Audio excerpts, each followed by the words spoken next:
Good evening to everyone. कैसे हैं आप सभी? चलिए, आज की क्लास हमारी होगी डाइजेस्टिव सिस्टम के ऊपर। डाइजेस्टिव सिस्टम क्या होता है, कौन कौन से ऑर्गन्स जो कि डाइजेशन करेंगे और उनका क्या क्या फंक्शन होता है, इन सब के बारे में अपन पढ़ेंगे।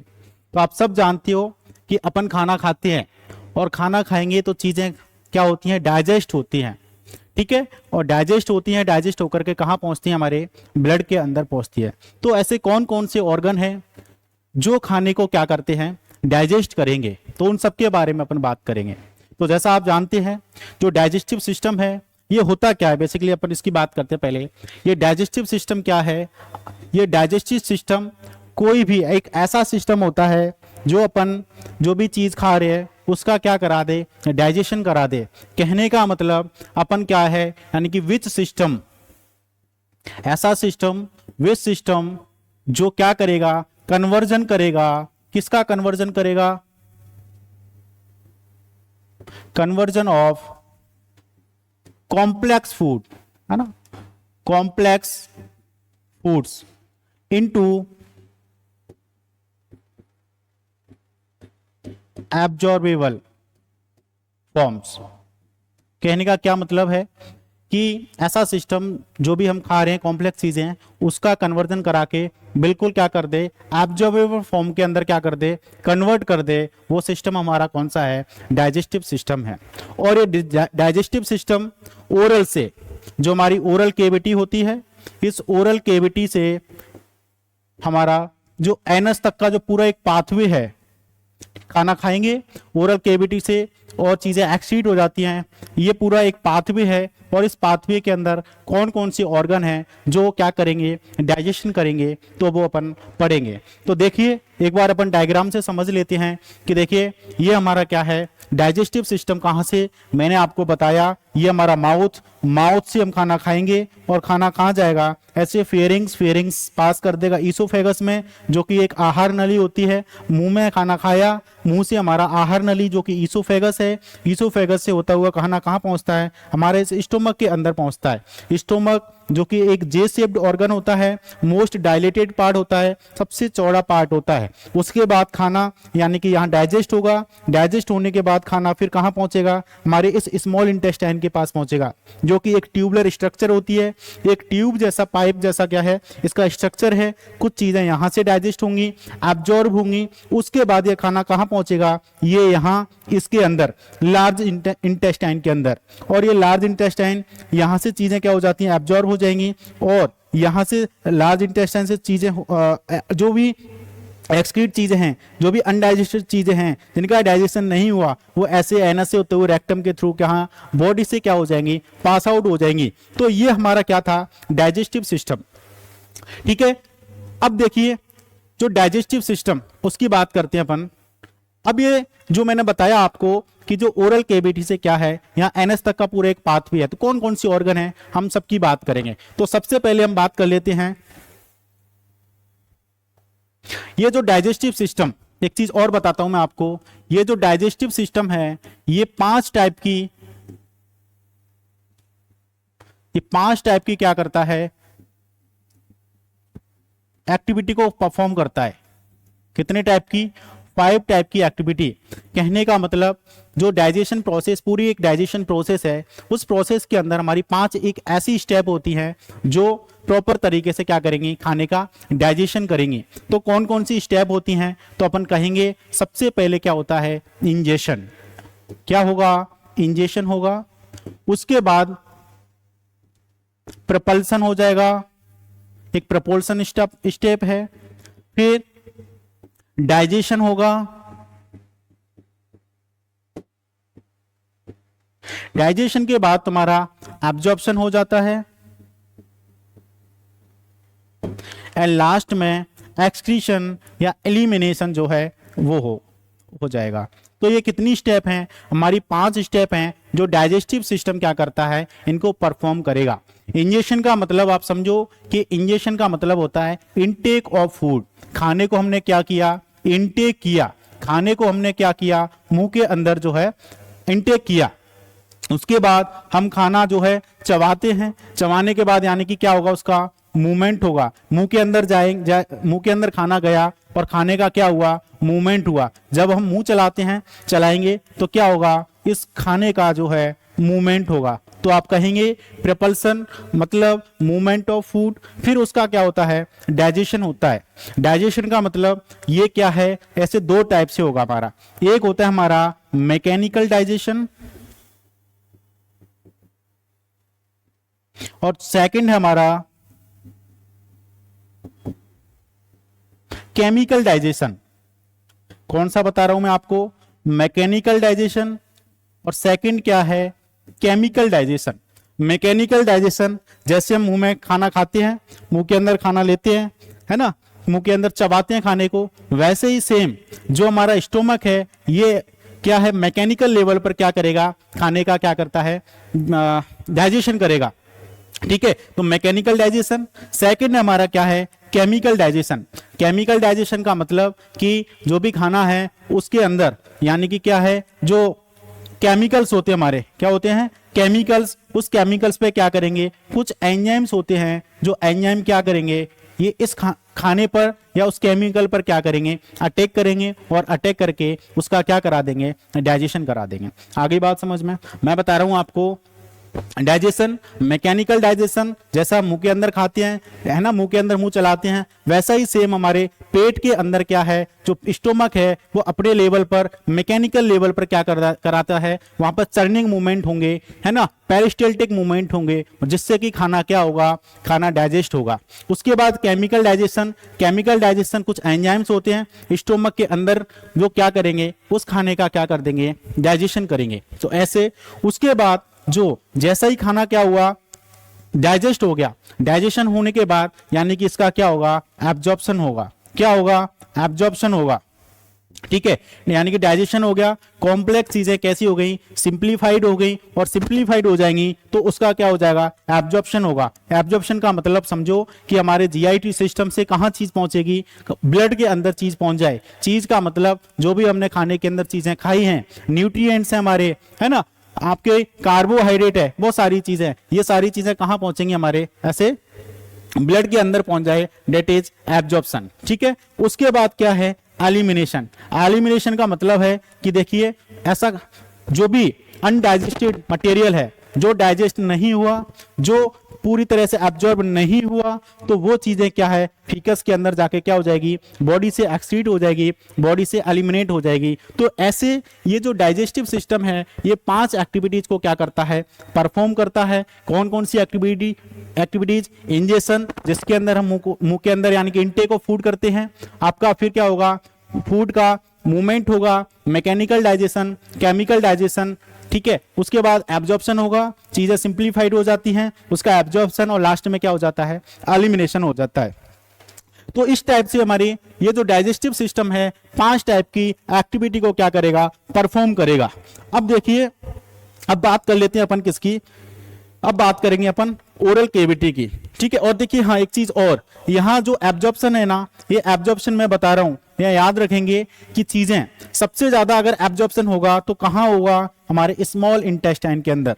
सबसे ज्यादा एब्जॉर्प्शन हमारी स्मॉल इंटेस्टाइन के अंदर होता है। स्मॉल इंटेस्टाइन के अंदर ऐसा क्यों बोल रहे हैं, क्योंकि देखिए मैं आपको बताऊं, जो स्मॉल इंटेस्टाइन होती है उसका जो सरफेस एरिया है, वो सरफेस एरिया बाकी सारे ऑर्गन से क्या होता है, ज्यादा होता है। इसीलिए यहाँ स्मॉल इंटेस्टाइन के अंदर सबसे ज्यादा क्या हो जाता है, एब्जॉर्प्शन जो है वो होगा। अब देखिए बात कर लेते हैं अपन ओरल केविटी की, है ना। ओरल केविटी से अपन ने स्टार्ट किया था कि जो हमारा डाइजेस्टिव सिस्टम है वो ओरल केविटी से कहां पहुंचता है, एनस तक जो है, ये हमारा क्या है, पूरा एक डाइजेस्टिव सिस्टम है। तो आप जानते हैं ओरल केविटी मतलब हमारी माउथ केविटी। अब माउथ के अंदर आप जानते हैं क्या होते हैं, ऐसे सबसे पहले हम ओरल केविटी में बात करेंगे सलाइवरी ग्लैंड्स की, क्योंकि देखिए जो हमारी ओरल केविटी है, ओरल केविटी के अंदर हमारी क्या है, सलाइवरी ग्लैंड्स की बात होगी, हमारी टीथ की बात होगी, हमारे दांत होते हैं, हमारी टंग होती है, इन सब की बात करेंगे। तो सबसे पहले हम बात कर लेते हैं बेटा सलाइवरी ग्लैंड्स की। सलाइवरी ग्लैंड्स क्या होती हैं, सलाइवरी ग्लैंड्स वो ग्लैंड्स वे सीक्रेट दी सलाइवा, जो क्या करेंगी, सलाइवा का सीक्रेशन करें। सलाइवा का सीक्रेशन कर दें वो हमारी कौन सी ग्लैंड है, सलाइवरी ग्लैंड्स हैं। और आपको पता है ये सलाइवरी ग्लैंड्स, एक बार लिख देता हूं मैं आपको, सीक्रेट क्या करेंगे, ये सलाइवा कर देंगे, यानी कि आपका सलाइवेशन करा दें, डेट इज कौन सी ग्लैंड हमारी, सलाइवरी ग्लैंड्स हैं। और पर डे ये जो ग्लैंड्स हैं ये पर डे करीब 1.5 लीटर 1.5 लीटर जो है डेली सलाइवा का सीक्रेशन करती हैं, और जिसकी पीएच करीब 6.8 जो है इसकी अप्रोक्स ये पीएच होती है। अब देखिए ये जो ग्लैंड्स हैं सलाइवरी ग्लैंड्स, ये कौन कौन सी ग्लैंड्स होती हैं, उनके क्या नाम जो है वो होता है। तो देखिए सलाइवरी ग्लैंड्स के अंदर हमारी कुछ ग्लैंड्स हैं, जैसे कि हम बात करें पैरोटिड ग्लैंड, कौन सी gland, parotid gland, parotid gland. एक और होती है हमारी सेकंड सब मैंडिबुलर ग्लैंड,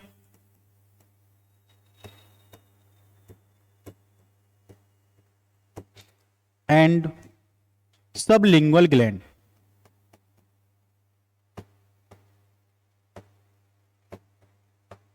ठीक है, हम बात कर रहे हैं सलाइवरी ग्लैंड्स की, जो सलाइवेशन कराएंगी, मुंह के अंदर लार का जो है सीक्रेशन करा देती हैं। हमारे मुंह के अंदर जो लार बनती है वो लार कौन सीक्रेट करेगा, सलाइवरी ग्लैंड्स। और ये लार पर डे, पूरे पर डे की बात करें तो करीब 1.5 लीटर जो है सीक्रेट होती है, इसकी पीएच 6.8 अप्रॉक्स ये पीएच है। अब इनके नेम हम जान लेते हैं, पैरोटिड ग्लैंड, सब मैंडिबुलर ग्लैंड एंड क्या है, सबलिंगुअल ग्लैंड। ये पेयर में होती हैं, तीनों ही ग्लैंड क्या है, पेयर के अंदर होती हैं। और ये कहाँ होती हैं, ये जो पैरोटिड ग्लैंड है, ये पैरोटिड ग्लैंड जो हमारा कान होता है, जबड़ा होता है जिसको हम जॉ बोलते हैं जबड़ा, इन दोनों के क्या है साइड में होती है, जस्ट कान के नीचे कौन सी ग्लैंड है हमारी, पैरोटिड ग्लैंड है। ठीक है, सब मैंडिबुलर ग्लैंड ये कहाँ होती है, मैंडिबुलर आप समझते हो, एक जबड़े के जस्ट क्या कहाँ नीचे, जबड़े के क्या बिल्कुल नीचे आपकी कौन सी ग्लैंड है, सब मैंडिबुलर ग्लैंड। और क्या है हमारी सबलिंगुअल ग्लैंड, जो कि कहाँ होती है, हमारी जो टंग होती है, जीभ होती है, उसके जस्ट नीचे कौन सी ग्लैंड है, सबलिंगुअल ग्लैंड। देखो एक चीज यहां आपको बताता हूं, थोड़ा सा अपन पीछे जाएं तो अपन एक चैप्टर पढ़ा था, एक यूनिट पढ़ी थी एंडोक्राइन सिस्टम, अपन पढ़े थे एंडोक्राइन सिस्टम के बारे में। एंडोक्राइन सिस्टम यानी कि ग्लैंड्स, एंडोक्राइन ग्लैंड्स जो अपने सीक्रेशन कहाँ करे, ब्लड के अंदर कर दे, वो कौन सी ग्लैंड थी, एंडोक्राइन ग्लैंड। तो मैंने आपको छोटा सा बताया था एक्सोक्राइन ग्लैंड के बारे में भी थोड़ी सी बात की थी, किसके बारे में, एक्सोक्राइन ग्लैंड के बारे में। इसके बारे में क्या बताया था कि बेटा ये जो एक्सोक्राइन ग्लैंड होती हैं, ये ग्लैंड ब्लड के अंदर अपने सीक्रेशन ना करके कहाँ करें, या तो किसी हमारी बॉडी की सरफेस पर करें, या कहाँ करें, किसी कैविटी में, बॉडी की किसी कैविटी के अंदर हम अपने सीक्रेशन को करें, वो ग्लैंड कौन सी होती हैं, एक्सोक्राइन ग्लैंड होती हैं। और इसमें आपकी सीवेसियस ग्लैंड्स आती हैं, स्वेट ग्लैंड्स आती हैं, सलाइवरी ग्लैंड्स आती हैं, याद करो, है ना, बताया था। तो आप कहोगे कि हमारी सलाइवरी ग्लैंड्स ये क्या है, हमारी ये एक्सोक्राइन ग्लैंड है। ठीक है, तो ये बात हो गई।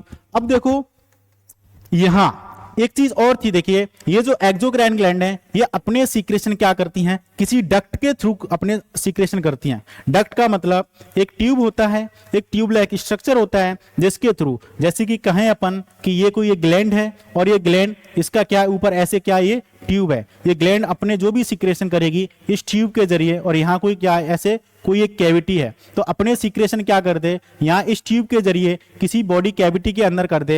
ये ग्लैंड कौन सी हमारी एक्सोक्राइन ग्लैंड है। तो ये जो जितनी भी आपको ग्लैंड दिख रही हैं सलाइवरी ग्लैंड, ये कैसी हमारी, आप कहोगे कि सर ये एक्सोक्राइन ग्लैंड है। ठीक है, अब देखिए पैरोटिड ग्लैंड हमारी कान के नीचे जबड़े के दोनों साइड, सब मैंडिबुलर ग्लैंड है जो हमारी कहाँ है, जबड़े के नीचे होती है, और सबलिंगुअल जो कि कहाँ है हमारी जस्ट जीभ के नीचे होती है। ठीक है, अब देखिए ये तीनों ही क्या करती हैं, सलाइवा का सीक्रेशन करेंगी। क्या करेंगी, ये सलाइवा का सीक्रेशन करती हैं, सलाइवा जो है सलाइवेशन करा देती हैं, सलाइवा का सीक्रेशन कर देती हैं।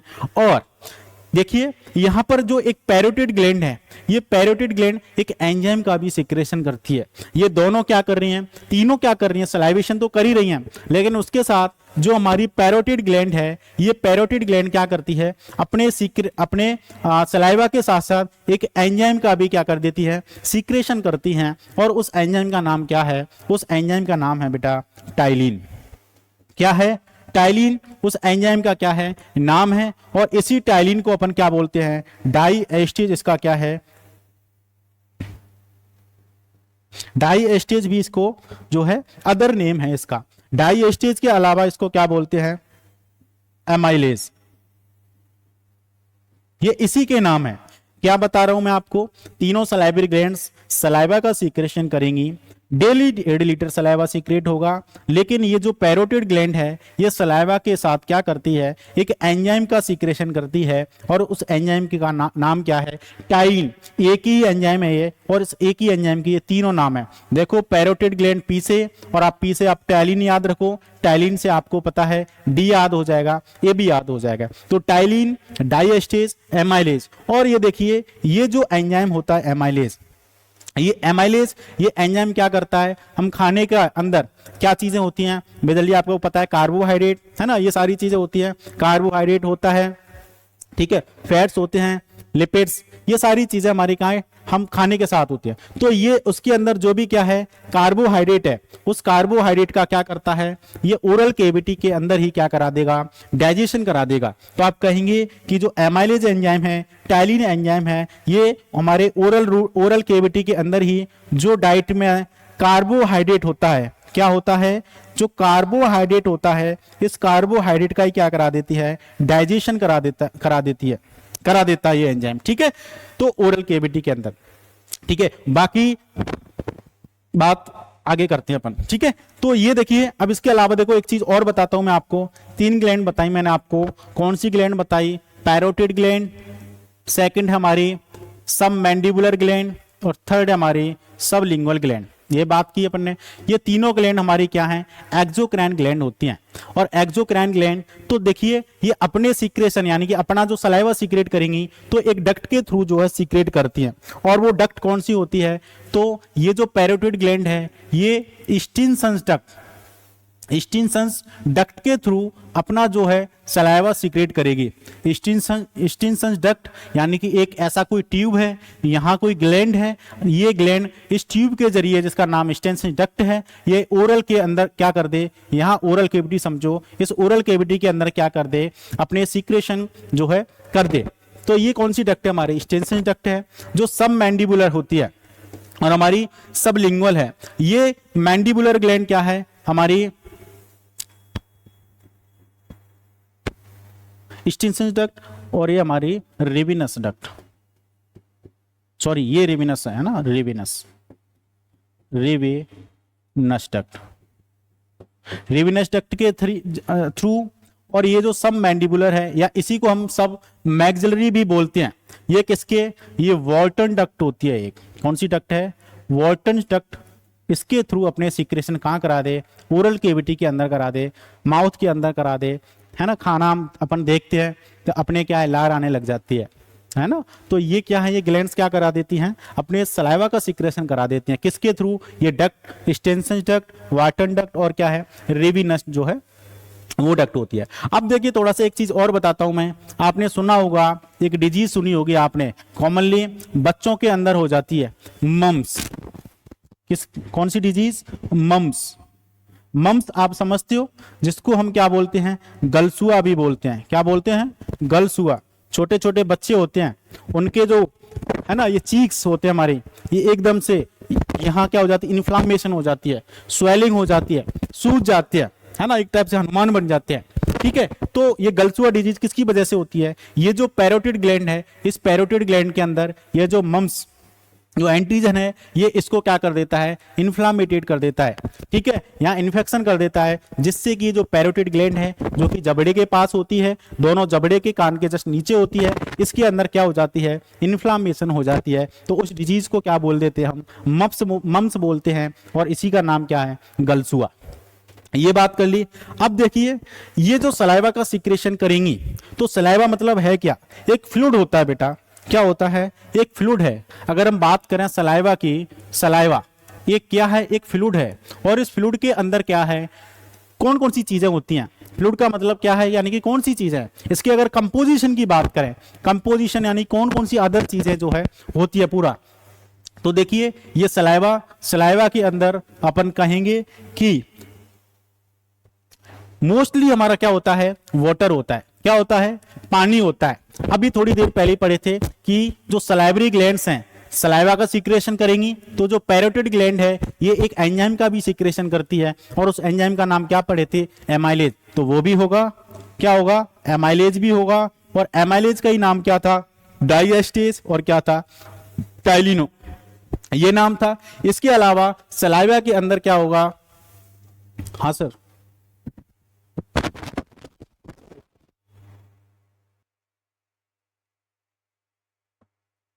हाँ जी।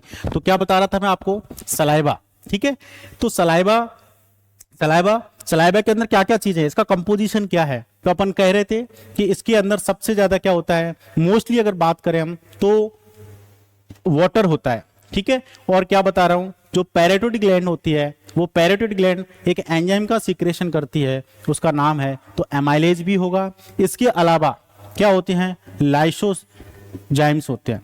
ये क्या है? ये भी एक एंजाइम्स है। और देखिए एक और हमारा इम्यूनोग्लोबिन्स। ठीक है, ये हमारे क्या है? ये कंपोजिशन है किसका? जो भी सलाइवा सीक्रेट होगा तो सलाइवा के अंदर क्या क्या चीजें हैं? वाटर है, करीब कहेंगे 99%, 99.5% क्या है? पानी होता है ना। इसके अलावा एमाइलेज जो कि क्या करेगा? कार्बोहाइड्रेट का ब्रेक डाउन कर देगा, डाइजेशन करा देगा। साथ ही साथ लाइसोजाइम एक एंजाइम है, और ये एंजाइम क्या करेगा? खाने के साथ कोई भी एंटीजन बाहर से, कोई भी माइक्रोब्स क्या है अंदर आ गया, खाने के जरिए मुंह के अंदर आ गया, ठीक है, तो ये लाइसोजाइम एंजाइम उस जो बैक्टीरिया है या जो माइक्रोब्स है उसकी जो सेल वॉल है, इस सेल वॉल को क्या कर देगा? इसको खत्म कर देगा, डिस्ट्रॉय कर देगा, जिससे कि जो माइक्रोब्स है वो क्या हो जाएगा? डिस्ट्रॉय हो जाएगा, खत्म हो जाएगा, किल हो जाएगा। तो ये इसका काम है। इसके बाद ही क्या है? इम्यूनोग्लोबिन्स। इम्यूनोग्लोबिन्स जो हमारी क्या है? एंटीबॉडीज होती हैं। और एंटीबॉडीज आप समझते हो कि हमारा क्या करती हैं? एक हमारा डिफेंस सिस्टम है, डिफेंसिव सिस्टम है, खुद से ही हमको क्या करती हैं? एक इम्यूनिटी प्रोवाइड कराती है। हम इजिली बीमार नहीं हो पाते हैं, क्योंकि देखिए रेगुलरली बेसिस पे कई एंटीजेंस, कई हजारों एंटीजेंस क्या करते हैं? हमारी बॉडी के अंदर क्या करते हैं? एंटर करते हैं। उसके बावजूद भी हम जो है इजिली बीमार या इन्फेक्टेड जो है नहीं होते हैं। तो ठीक है, तो ये बात हो गई। अब देखिए सलाइवा के क्या क्या फंक्शन है, क्या इसके काम है। ये सलाइवा सीक्रेट हो रहा है तो इसके काम क्या है, अपन वो भी बात कर लेते हैं।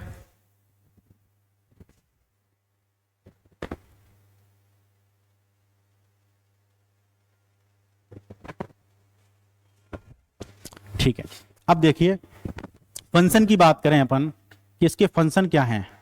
जो सलाइवा सीक्रेट होगा, इस सलाइवा के क्या फंक्शंस हो सकते हैं, तो आप समझते हो कि देखिए ये जो इसके काम क्या है, तो आप पता है कि इसके अंदर क्या है? सबसे ज्यादा क्या है? वाटर है। तो आप कहोगे कि जो भी हम खाना खाएंगे उस खाने का ये क्या करा देगा? उसको लुब्रिकेट कर देगा, चिकना कर देगा। और चिकना कर देगा तो आपको पता है लुब्रिकेशन ऑफ फूड कहोगे, इसका फंक्शन क्या है? लुब्रिकेशन ऑफ फूड कहोगे। और जो भी खाना है वो क्या हो जाए? एकदम से चिकना हो जाए, तो आप कहोगे कि एक सॉफ्ट मास बन जाता है। क्या बन जाता है? एक सॉफ्ट मास बन जाता है ना। मुंह के अंदर अपन कोई खाना खा रहे हैं, सलाइवा होगा तो क्या होगा? इजिली उसका क्या हो जाएगा? ब्रेक डाउन होकर के और एक सॉफ्ट मास बन जाता है, एक बॉल लाइक स्ट्रक्चर बन जाती है, और उसको हम बोलते हैं बोलस। तो फॉर्मेशन ऑफ बोलस क्या करा देगा? एक बोलस का फॉर्मेशन करा देगा।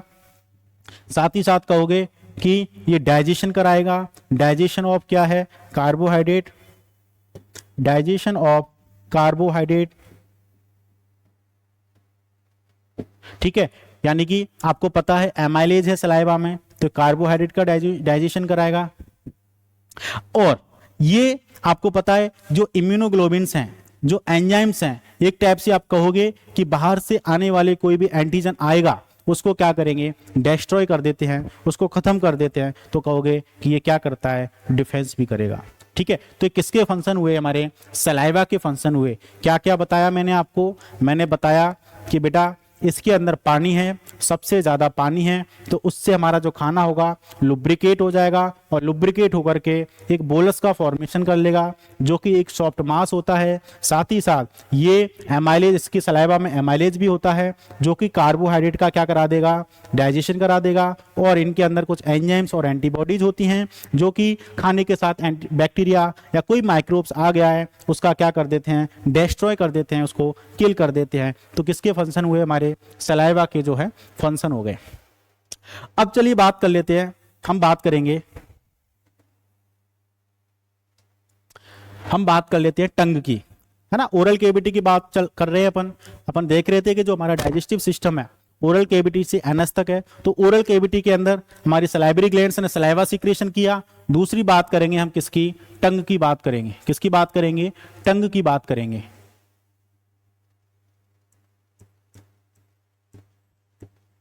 टंग, जीभ। जीभ क्या है, जीभ आप कहोगे कि एक ये वॉल्यूंटरी मस्कुलर ऑर्गन होता है। मैं मेरी इच्छा से बोल पा रहा हूं, दैट इज वॉल्यूंटरी। तो वॉल्यूंटरी एक मस्कुलर ऑर्गन है, ठीक है, और ये अटैच्ड होता है हमारी एक हायोइड बोन होती है, जो जीभ के पीछे, या हम कहें कि हायोइड बोन जीभ को क्या करके रखती है, जोड़ के रखती है। तो हायोइड बोन से ये क्या है, जोड़ी हुई होती है। तो मैं लिख देता हूं एक बार, ठीक है। ये टंग है हमारा वॉल्यूंटरी मस्कुलर ऑर्गन है, मस्कुलर ऑर्गन अटैच्ड विद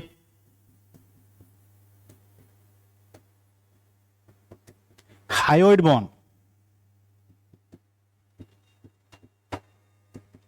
आप जानते हो hyoid bone, it is the only one bone that is not attached with any other bone. एकमात्र ऐसी बोन है जो किसी अदर बोन से अटैच नहीं होती है। आप जानती है ये जो टंग है ना, ये अगर मैं बनाऊं क्या ऐसे करके, क्या है ऐसे, ये सॉरी ये ज्यादा बड़ी टंग बन गई है ना, किसी जानवर की बन गई, ठीक है। ये मान लीजिए एक टंग है,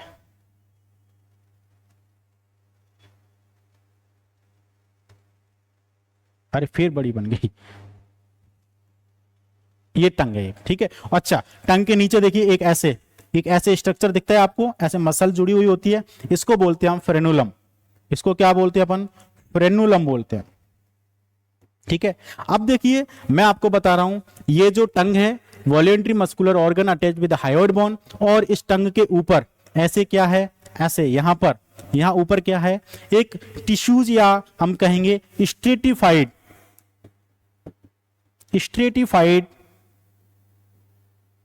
स्क्वेमस एपिथेलियम सेल्स या टिश्यू बोल दीजिए, इनकी क्या होती है, लाइनिंग होती है। इनकी लाइनिंग होती है जिससे कि जो भी हम खाना खाएंगे तो खाने की क्या लगती है, यहाँ रगड़ लगती है। तो जो फ्रिक्शन होता है, तो ये जो टिश्यू या जो सेल्स की लाइनिंग है, इस फ्रिक्शन को या इस जीभ को मैकेनिकल इंजरी से क्या करती है, प्रोटेक्टेड करती है। तो इसके काम है। अब देखिए ये जो जीभ दिख रही है, यहां जीभ पर क्या है, कुछ पैपिली भी प्रेजेंट होती हैं। क्या होती है, कुछ पैपिली प्रेजेंट होती हैं, और उन पैपिली में क्या होते हैं, टेस्ट बड्स होते हैं। हम जीभ से पता कर पाते हैं, कैसे पता, क्या टेस्ट का पता कर पाते हैं कि भाई टेस्ट कैसा है, मीठा है, खट्टा है, कड़वा है, कैसा टेस्ट है, ठीक है। तो ये जो पैपिली है, कुछ पैपिली होती है हमारी टंग्स की सरफेस के ऊपर, और इन्हीं पैपिली में क्या होते हैं, कीमो रिसेप्टर्स होते हैं, सॉरी टेस्ट बड्स, और टेस्ट बड्स में क्या है, हमारे कीमो रिसेप्टर होते हैं, ठीक है। तो मैं बताता हूं आपको, जैसे कि ये एक जीभ है, जीभ में ये जो पीछे की साइड आपको दिख रही है, यहाँ ये जो पीछे जो साइड दिख रही है, यहाँ ऐसे बड़ी बड़ी आपने देखा होगा, है ना। आप अपनी जीभ निकाल के देखोगे तो ऐसे करके क्या है, कुछ ऐसे पैपिली दिखेंगी, ठीक है। तो ये पैपिली, इनका नाम क्या है, सर्कमवैलेट पैपिली। क्या नाम है इनका, सर्कमवैलेट पैपिली, या वैलेट पैपिली भी बोलते हैं, सर्कमवैलेट पैपिली। ये पैपिली होती है हमारे यहां टंग जो बिल्कुल जो मिड है, इसमें भी कुछ क्या होती हैं, पैपिली होती हैं, और उनका नाम है फिलीफॉर्म पैपिली। क्या नाम है, फिलीफॉर्म पेपिली बहुत ज्यादा होती हैं, लेकिन ये टेस्ट सेंसेशन नहीं देती है। ठीक है, ये भी याद रखेंगे। इसके अलावा देखिए ये यहाँ बिल्कुल जो टंग है, इस टंग के बिल्कुल सामने बच्चा जीभ निकालता है ना, सामने, तो ये यहां पर भी कुछ पेपिली होती हैं। उनका नाम क्या है? उनका नाम है फंगीफॉर्म पेपिली। क्या नाम है? फंगीफॉर्म पेपिली, जो कि एक जीभ का पिंक कलर जो है इसको देती है। पिंक कलर जीभ का इन्हीं पेपिली की वजह से होता है। ठीक है, पिंक जो कलर दिखता है जीभ का हमारे सामने की ओर, वो हमारी पेपिली होती है। कौन सी? फंगीफॉर्म पेपिली जो है वो होती है। ठीक है, तो सरकमवैलेट जो कि वी शेप्ड ऐसे कुछ होती हैं, पीछे की जस्ट पीछे टंग के बिल्कुल पीछे ही पीछे होती हैं, साइज में बहुत बड़ी होती है पेपिली। ठीक है, अब देखो इन पेपिली में ही क्या होते हैं, ऐसे क्या होते हैं कि आपके टेस्ट बड्स होते हैं। टेस्ट बड्स आपके क्या करेंगे? टेस्ट सेंसेशन का काम करते हैं। टेस्ट अपन पता कर पाते हैं क्योंकि इन टेस्ट में ही हमारे कुछ कीमो रिसेप्टर्स होते हैं। हम जैसे ही खाना खाते हैं वो केमिकल यहाँ जीभ में घुलता है, डिजोल्व होगा। डिजोल्व होने के बाद इसमें जो भी कीमो रिसेप्टर हैं वो कीमो रिसेप्टर एक्टिवेट हो जाते हैं, और कीमो रिसेप्टर जैसे ही एक्टिवेट होंगे तो यहाँ से जो मैसेज है वो मैसेज कहाँ जाता है? यहाँ से सीधा मैसेज आपके ब्रेन के पास पहुँचता है। ब्रेन के पास पहुंचेगा, और आप पता है कि ब्रेन हमारा एक नर्वस सिस्टम का ही पार्ट होता है। नर्वस सिस्टम, और नर्वस सिस्टम इस ब्रेन के अंदर इसका अगर हम सबसे लार्जेस्ट पार्ट की बात करें तो वो कौन सा होता है? हमारा सेरिब्रम होता है। देखिए सेरिब्रम और एक होता है हमारा सेरिबेलम। सेरिबेलम अलग है, सेरिब्रम यानी कि है पार्ट हमारा, ये हमारा सबसे लार्जेस्ट पार्ट है। सेरिबेलम हमारा सेकंड लार्जेस्ट पार्ट है, जो कि बॉडी को एक पोस्चर, एक बैलेंस जो है प्रोवाइड कराता है। ठीक है, तो ये जो सेरिब्रम है, इस सेरिब्रम के अंदर कुछ ऐसे डिविजन्स होते हैं, कुछ एरिया होते हैं जिनको हम क्या बोलते हैं? लोब्स बोलते हैं। और वो लोब्स कौन कौन से होते हैं? तो मैंने आपको पढ़ाया था, फ्रंटल लोब, आपका पैराइटल लोब, आपका ओसिपिटल लोब, ठीक है, आपका क्या है? Limbic lobe. ये सारे लोब क्या है हमारे यहाँ किसके अंदर है? हमारे सेरिब्रम के अंदर है। अब आप समझते हो कि यहाँ से कीमो रिसेप्टर के जरिए मैसेज कहाँ पहुंचा? ब्रेन में, और ब्रेन में यानी कि आपके सेरिब्रम के अंदर जो आपका पैराइटल लोब होता है, जो पैराइटल लोब जो कि टेम्परेचर, टच, पेन, प्रेशर और क्या है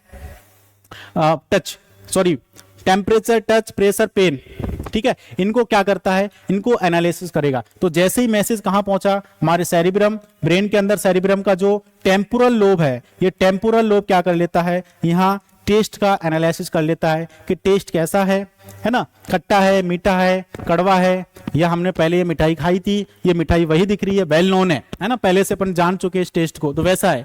तो ये हमारा क्या है? ऐसे कीमो रिसेप्टर क्या करते हैं? याद रखना बेटा, जो कीमो रिसेप्टर हैं ये एक टेस्ट सेंसेशन का काम करते हैं। यहाँ से मैसेज को आगे की तरफ भेज करके खुद से टेस्ट का एनालिसिस हो जाता है, कि टेस्ट के बारे में पता चल जाता है। आगे बात समझ में, क्या बात बताई मैंने आपको टंग के बारे में? टंग एक वॉल्यूंटियर मस्कुलर ऑर्गन है, अटैच्ड हमारा हायोइड बॉन्ड से होता है। जब अपन स्केलेटल पढ़ेंगे तब बात करेंगे इन सारी बॉन्ड्स के बारे में। इसके अलावा स्क्वेमस एपिथेलियम सेल्स की लाइनिंग होती है, जो रगड़ हमारी जीभ पे खाने से लगती है उसको फ्रिक्शन या जो भी मैकेनिकल इंजरी है उससे प्रोटेक्टेड करते हैं हमारी सेल्स, हमारी ये जो टिश्यू हैं। इसके अलावा कुछ पैपिली होती हैं, इनमें टेस्ट बड्स होते हैं। पैपिली का नाम बता दिया मैंने आपको। और भी कुछ होती है हमारी, फॉलिड पैपिली भी होती है साइड से, ऐसे ऐसे किनारे से फॉलिड पैपिली, ठीक है, आप इतनी याद रख लो। तो सर्कमवैलेंट पैपिली जो कि बिल्कुल क्या होगी? टंग के पीछे ही पीछे साइड होगी।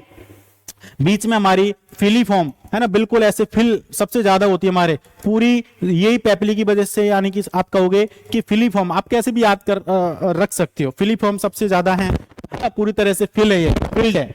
तो फिलीफॉर्म और आगे क्या है? फंगीफॉर्म, ये पैपिली होती हैं। ठीक है, अब देखिए थोड़ा सा एक चीज और बताता हूं मैं आपको।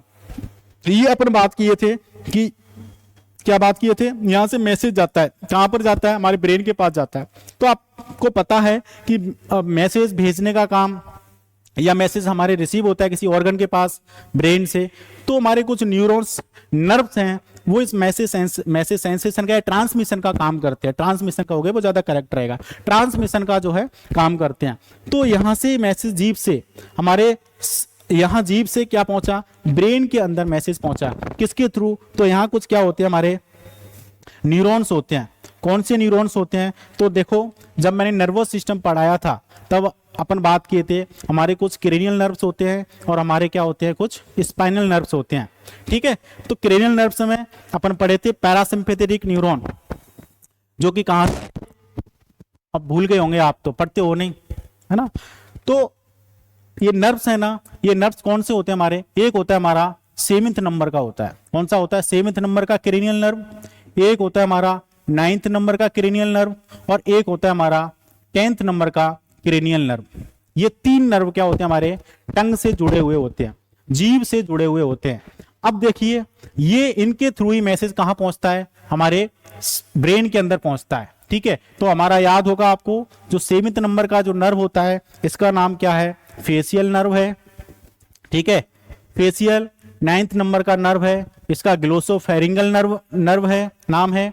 और 10th नंबर का होता है हमारा वेगस नर्व होता है। कौन सा नर्व होता है, लॉन्गेस्ट नर्व है, वेगस नर्व है। और वेगस नर्व की ब्रांच हमारे देखो यहां तो आ रही है, ये वेगस नर्व आपकी पैराइटल सेल से एचसीएल भी सीक्रेट करवाएगा, जो पैराइटल सेल हमारे स्टोमक के अंदर होती हैं वहां से एचसीएल भी सीक्रेट करवाएगा। और ये वेगस नर्व हमारे हार्ट में भी होता है, हमारे लंग्स में भी होता है। तो ऐसे इसकी क्या जाती है, ऐसी ब्रांचेस जाती हैं इस वेगस नर्व की, बहुत लॉन्गेस्ट नर्व होता है, ठीक है। और देखिए एक चीज और बताता हूं, ये 3 नर्व, ठीक है, यहां से टेस्ट सेंसेशन के लिए, बाकी एक नर्व और होता है हमारा 12th नंबर का नर्व और होता है, ये 12th नंबर जिसका नाम होता है हमारा हाइपोग्लोसल। क्या नाम है, हाइपोग्लोसल।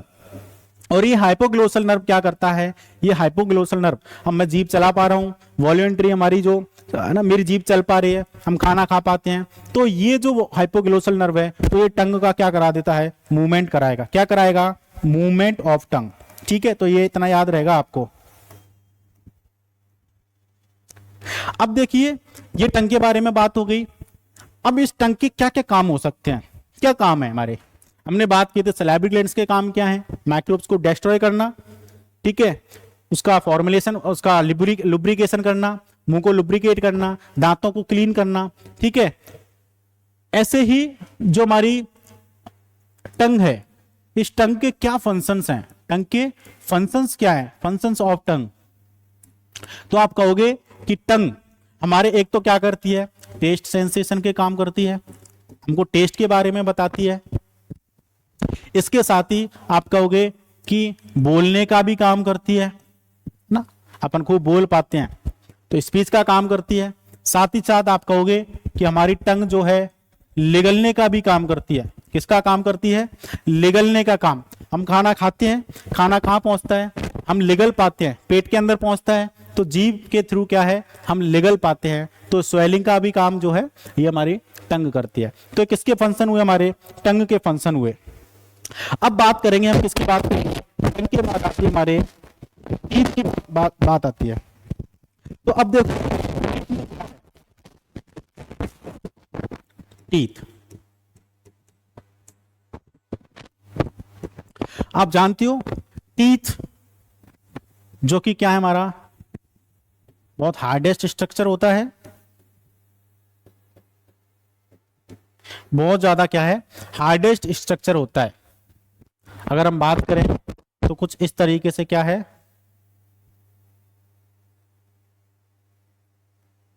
हमारे जो टीथ होते हैं, ठीक है, और ये जो टीथ है, टीथ का जो ऊपर वाला पार्ट है इसको हम क्राउन बोलते हैं, ये बीच वाला पार्ट होता है इसको नेक बोलते हैं, और ये वाला पार्ट होता है इसको हम क्या बोलते हैं, रूट्स होता है। 3 पार्ट बता रहा हूं मैं, इसके हम स्ट्रक्चर की बात कर रहे हैं। टूथ जो कि हमारा हार्डेस्ट स्ट्रक्चर है, जो क्या करेगा, खाने को टीयर करेगा, क्या करेगा, टीयरिंग करेगा, खाने को फाड़ देगा, ग्राइंड कर देगा, क्या करेगा, ग्राइंड कर देगा, है ना, मिक्सिंग कर देगा, ग्राइंडिंग कर देगा। तो ये किसके फंक्शन हमारे, इस टीथ के हार्डेस्ट स्ट्रक्चर होता है। इसकी हम स्ट्रक्चर की बात करें, कुछ इस टाइप से क्या स्ट्रक्चर दिखता है। ये जो ऊपर वाला पार्ट होता है, यहाँ पर आपके ऐसे मसूड़े होते हैं, ठीक है, और इन मसूड़ों से जो ऊपर वाला जो पार्ट है, ये इसको हम क्या बोल रहे हैं, क्राउन बोल रहे हैं। फिर हमारी क्या होती है, ऐसे नेक होती है, इसी की बहुत पतली सी स्ट्रक्चर होता है, और ये हमारे नीचे क्या होती हैं, रूट्स होती हैं, और इन्हीं रूट्स के अंदर हमारी ब्लड की सप्लाई होती है, ब्लड आता है ना, यहाँ पर ब्लड वेसल्स होती हैं, लिम्फेटिक वेसल्स होती हैं, और हमारे जो भी नर्व्स होते हैं, नर्व्स, है ना, ये नर्व्स की भी क्या होती है, यहाँ पर एंडिंग पॉइंट होता है रूट्स के अंदर। अब देखो क्या है, ये जो आपको टीथ दिख रहे हैं, ये टीथ के ऊपर क्या है, ऐसे क्या है, एक कवरिंग होती है, एक प्रोटेक्टिव कवरिंग होती है। क्या बता रहा हूं मैं आपको, ये प्रोटेक्टिव कवरिंग होती है और ये सिर्फ और सिर्फ हमारे क्राउन वाले पोर्शन में ही होती है। कहां होती है, हमारे क्राउन वाले पोर्शन में ही होती है। और ये कवरिंग जो है एक बहुत हार्डेस्ट टिश्यू की जो है होती है। क्या बता रहा हूं मैं आपको, ये मान लीजिए आपका क्या कोई एक टूथ, ठीक है, यहां क्या है, एक कवरिंग है, ये वाला जो पोर्शन है डेट इज क्राउन। यहां पर क्या है, एक लेयर्स होती है हमारी, और लेयर्स का नाम है इनामल। एक लेयर है, सबसे आउटर मोस्ट लेयर है, जिसका नाम क्या है, इनामल है। और इनामल हमारी बॉडी का सबसे हार्डेस्ट टिश्यू होता है। सबसे अगर कोई हार्ड मटेरियल है, वो मटेरियल कौन सा है, इनामल है। हमारी पूरी बॉडी का ही सबसे हार्ड मटेरियल है, ठीक है। अब देखिए इनामल, इसके अलावा एक और लेयर होती है इनामल, जिसको हम बोलते हैं डेंटाइन। क्या है, डेंटाइन, ठीक है, ये सेकेंड लेयर हो गई। और एक और होती है हमारी पल्प।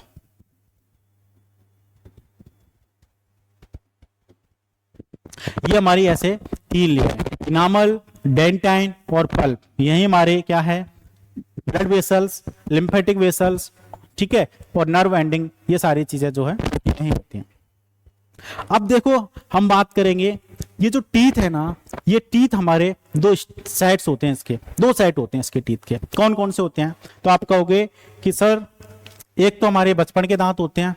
कौन से दांत होते हैं, बचपन के दांत होते हैं, जो कि क्या है, टेम्पररी है, या इन्हीं को हम क्या बोल देते हैं, मिल्क टीथ बोल देंगे। क्या बोलेंगे, मिल्क टीथ होते हैं। दूध के दांत सुना होगा, दूध के दांत सबके होते हैं, सुना क्या होगा, आपके भी होंगे बचपन में। और दूसरे होते हैं हमारे परमानेंट टीथ।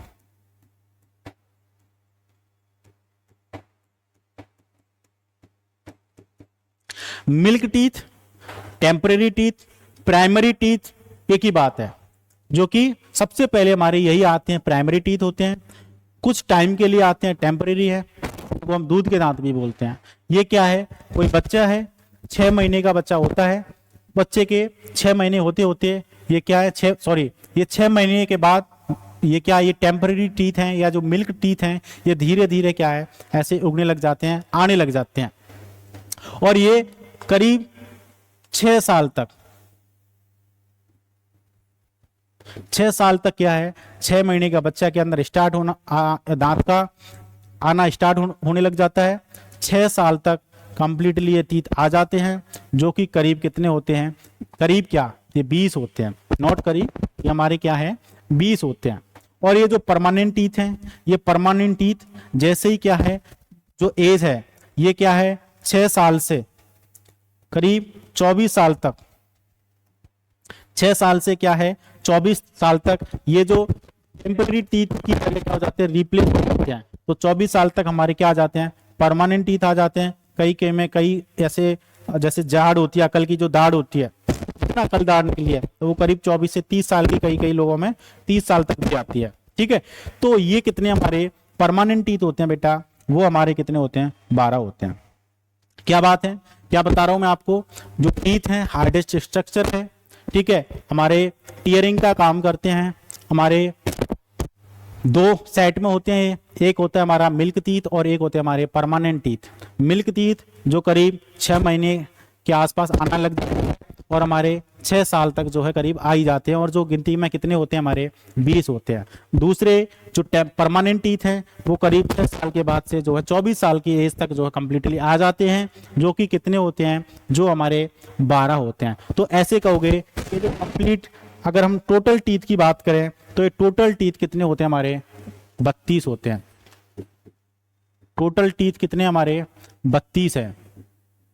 कैसे हैं, क्योंकि आप समझते हो कि 20 हमारे कैसे हैं, टेम्परेरी है, 12 हमारे परमानेंट हैं।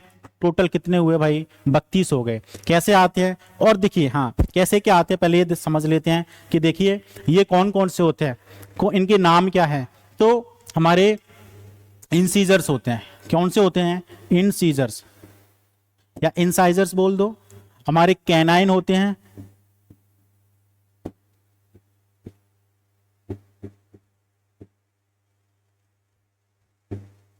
Molar, pre molar. ये क्या है हमारे, ऐसे चार्ट हमारे होते हैं, इंसाइजर या incisor, canine, molar, pre molar. जो इंसीजर है ये हमारे बिल्कुल जस्ट सामने होते हैं। आपको कोई फ्रूट दूं मैं आपको, तो आप जैसे ही फ्रूट को खाओगे तो जो सामने वाले जो दांत है जो सीधे लगेंगे वो क्या है, हमारे इंसीजर होते हैं। और एक कटिंग करते हैं, है ना। कोई फ्रूट दूं, उस फ्रूट को तुम क्या करोगे, कट करोगे ना, तो ये कटिंग का काम करेंगे। और जो कैनाइन होते हैं, जो कैनाइन बहुत नुकीले होते हैं, और जानवरों के तो बहुत ही भयंकर नुकीले होते हैं, भयंकर फाड़ देते हैं, तो ये क्या है, टीयरिंग का काम करेंगे, फाड़ देंगे। और ये जो दाढ़ होती है, मोलर एंड प्री मोलर, ठीक है, ये अंदर की साइड होते हैं, ठीक है। और ये क्या करते हैं, ये ग्राइंडिंग करेंगे। जो भी खाना है हम खाने को चबा पाते हैं, च्यूब कर पाते हैं, ग्राइंडिंग कर पाते हैं, है ना। ग्राइंडिंग कह दो, च्यूबिंग कह दो, इन सब का जो है काम किसका है, मोलर का एंड प्री मोलर का। तो ऐसे हमारे कितने हैं, incisor, canine, molar and pre molar. अब देखिए थोड़ा सा मैं आपको बता ही देता हूं कि देखिए कौन कौन से होते हैं मोलर, प्री मोलर। जैसे कि अगर मैं बनाऊं, ये आपका कोई एक जबड़ा है, ठीक है, इसका एक देखो फॉर्मूला होता है। कौन सा फॉर्मूला होता है, 2 1 2 3, 2 1 2 3, ये फॉर्मूला है। क्या मतलब है इसका, अपन समझ लेते हैं कि देखिए ये ऊपर वाला जो, ये लोअर जो, ये बीच वाला ऐसे सेंटर समझो। यहां पर हमारे इंसीजर, हमारे कैनाइन, हमारे प्रीमोलर और हमारे क्या है, मोलर, ठीक है। ऐसे हमारा इंसीजर, कैनाइन, प्रीमोलर और क्या है, मोलर, ठीक है, ये हो गए। तो ऐसे ये नीचे जो वाले जो में भी है, ऐसे बात कर लेते हैं। अब देखिए क्या है, यहां पर ये इंसीजर हमारे दो ऊपर होते हैं, दो ही कितने होते हैं, नीचे होते हैं। ऐसे ही लेफ्ट वाले में भी दो ऊपर और दो नीचे। कैनाइन हमारा एक एक एक एक। लेकिन ये जो प्री मोलर हैं, ये प्री मोलर जो है नहीं आते हैं बच्चे के अंदर, ठीक है। और जो मोलर है ये भी हमारे कितने हैं, दो दो दो और दो। ऐसे काउंट करोगे तो 10 इस साइड हुए, 10 इस साइड हुए, और टेम्परेरी टीथ हमने बात की थी 20। अब ये 20 दांत क्या है, 24 साल के आसपास या उससे पहले, यानी कि आपको मैंने बता दिया कि जो 6 साल से 20 साल की जो एज होती है, 24 साल की कह लो, उस एज के अंदर ये रिप्लेस हो जाते हैं। और इनकी जगह वापस से ये 20 दांत तो आते ही आते हैं, लेकिन इनके साथ और भी आते हैं। कौन से आते हैं, क्योंकि आपने बात की थी कि जो ये हमारे जो बच्चे के अंदर क्या है, प्रीमोलर टीथ जो नहीं आते हैं, वो एक एडल्ट के अंदर आ जाते हैं। तो देखिए यहाँ दो ये और दो ये, ऐसे दो इधर और दो इधर, टोटल कितने हुए बेटा, टोटल हमारे ऐसे 8 हो गए। 2 और 2 4, और 4 और 4 क्या है, 8 हुए। अब देखिए 8 तो ये आ गए, और ये जो हमने बच्चे के अंदर देखे थे जो मोलर टीथ हैं, ये दो ऊपर वाले में, दो नीचे वाले राइट जो में, ऐसी लेफ्ट जो अपर जो में 2 और लेफ्ट लोअर जो में कितने हैं, 2। तो ये ऐसे आते हैं। लेकिन क्या है, एडल्ट के अंदर एक और आ जाता है, एक दो तो ये होते हैं पहले के, लेकिन एक इधर और एक इधर, और ऐसे ऊपर नीचे लेफ्ट में भी एक एक आ जाता है। तो आप कहेंगे कि 4 ये हो गए, तो 8 और 4 हमारे कितने, 12 हो गए। तो 12 यानी कि हमने बात की थी परमानेंट टीथ की, और टोटल हमारे कितने हैं, 32 32 जो है टीथ होते हैं। Temporary teeth, in temporary teeth को हम क्या बोलते हैं, ये टेम्परेरी टीथ हमारे लाइफ में 2 बार आते हैं। इनको इसलिए डाई पायोडोंट बोलते हैं, डाई पायोडोंट। और ये जो परमानेंट टीथ हैं, इन परमानेंट टीथ मतलब जीवन में सिर्फ लाइफ में एक बार आएंगे, और एक का मतलब होता है मोनो, तो मोनोपायोडोंट, ठीक है। तो ये बात किसकी बात होगी, हमारे टीथ की बात होगी। थोड़ा सा कन्फ्यूजन था, क्लियर कर लेना, है ना, हो गया आपका। अब देखिए टीथ के अलावा हमने किसकी बात की, हमने सलाइवरी ग्लैंड्स की बात की। सलाइवरी ग्लैंड के अलावा हमने बात की टंग की बात की। टंग के बाद हमने किसकी बात कर ली, टीथ की बात कर ली, ठीक है। अब टीथ का काम आपको पता है क्या है भाई, कुतरना, है ना, खाने को कुतरना। तो ये किसके फंक्शन हमारे, टीथ के जो है फंक्शन होते हैं खाने को ग्राइंड करना, खाने को क्या करना, मिक्स करना। अब देखिए बात कर लेते हैं अपन किसकी, इसके बाद है हमारा फियरिंग्स। क्योंकि आप समझते हो कि खाना, अभी हमने देखा था स्ट्रक्चर, देखा था कि क्या देखा था कि देखिए ये हमारा माउथ, माउथ के अंदर खाना आया, खाना उसके बाद कहाँ पहुंचेगा, यहाँ जीभ के जरिए, जीभ में मूवमेंट होगा और जीभ में मूवमेंट होने के बाद वॉल्यूंटरी मूवमेंट होते हैं और ये खाना कहाँ आता है, ऐसे फेयरिंग्स। जो फेयरिंग्स एक ट्यूबुलर स्ट्रक्चर होती है और फेयरिंग्स ट्यूबुलर स्ट्रक्चर होके ये इस खाने को क्या कर देती है, ओरल केविटी से हमारे कहाँ पहुंचा देती है, इस ईसोफेगस के अंदर जो है पोर कर देती है, पहुंचा देती है। तो फेयरिंग्स जो कि ये क्या है, ट्यूबुलर स्ट्रक्चर होता है और ये क्या करता है, यहाँ ओरल केविटी से जो भी खाना है उस खाने को यहाँ कहाँ, इस ईसोफेगस के अंदर क्या कर देता है, डाल देता है, जिससे कि खाना ईसोफेगस से कहाँ आए, स्टोमक के अंदर आए। तो ये कौन काम करता है, फेयरिंग्स करता है। इसके बाद हम बात करते हैं, किसकी बात करेंगे, अब बात करेंगे अपन स्टोमक की। इस क्लास को यहीं ओवर करेंगे क्योंकि क्लास जो है बहुत ज़्यादा हो चुकी है, ठीक है। अब नेक्स्ट क्लास में मिलेंगे। मैं समझता हूँ आपको समझ में आ गया होगा क्या क्या बात की थी अपन ने, एक बार फिर से रिकॉल कर लेते हैं जल्दी से।